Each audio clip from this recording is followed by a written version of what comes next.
আকাশবাণী খবর পড়ছি চঞ্চল ভট্টাচার্য। প্রথমে বিশেষ খবর। প্রধানমন্ত্রী আজ আসামের নামরূপে একটি অ্যামোনিয়া ইউরিয়া সার প্রকল্পের ভূমি পুজো করবেন। এছাড়াও তিনি পরীক্ষা পে চর্চার একটি কর্মসূচিতে যোগ দেবেন। বাংলা ভাষা ভারতের ইতিহাস ও সংস্কৃতিকে সমৃদ্ধ করেছে বলে মত প্রকাশ করেছেন নরেন্দ্র মোদী। প্রধান বিচারপতি বলেছেন, আদালত সংক্রান্ত যাবতীয় তথ্য যাতে নাগরিকদের কাছে তাদের নিজের ভাষায় পৌঁছে দেওয়া যায় তা নিশ্চিত করতে হবে। ভারত মায়ানমারের জনগণের আর্থসামাজিক উন্নয়নে 3টি প্রকল্প বাস্তবায়িত করেছে।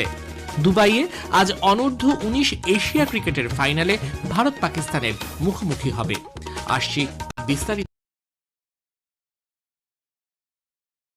আসছি বিস্তারিত খবরে। প্রধানমন্ত্রী নরেন্দ্র মোদী আজ আসামের নামরূপে 12,000 কোটি টাকার অ্যামোনিয়া ইউরিয়া সার প্রকল্পের ভূমি পুজো করবেন। সেখানে তিনি একটি জনসভাতেও ভাষণ দেবেন। দুদিনের আসাম সফরের দ্বিতীয় দিনে শ্রী মোদী ব্রহ্মপুত্র নদে একটি নৌকোবিহারে পরীক্ষা পে চর্চা কর্মসূচির আওতায় 25 জন স্কুল ছাত্রছাত্রীর সঙ্গে মতবিনিময় করবেন। পরে প্রধানমন্ত্রী গুয়াহাটির পশ্চিম বোরাগাঁওয়ে আসাম আন্দোলনের 860 জন শহীদের স্মরণে নবনির্মিত শহীদ স্মারকক্ষেত্র পরিদর্শন করবেন।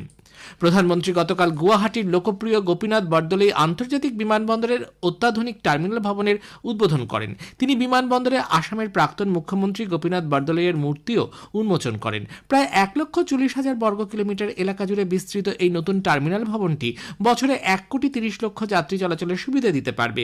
নতুন টার্মিনাল ভবনের বাইরে একটি বিশাল জনসভায় ভাষণ দিতে গিয়ে শ্রী মোদী বলেন, কেন্দ্রীয় সরকার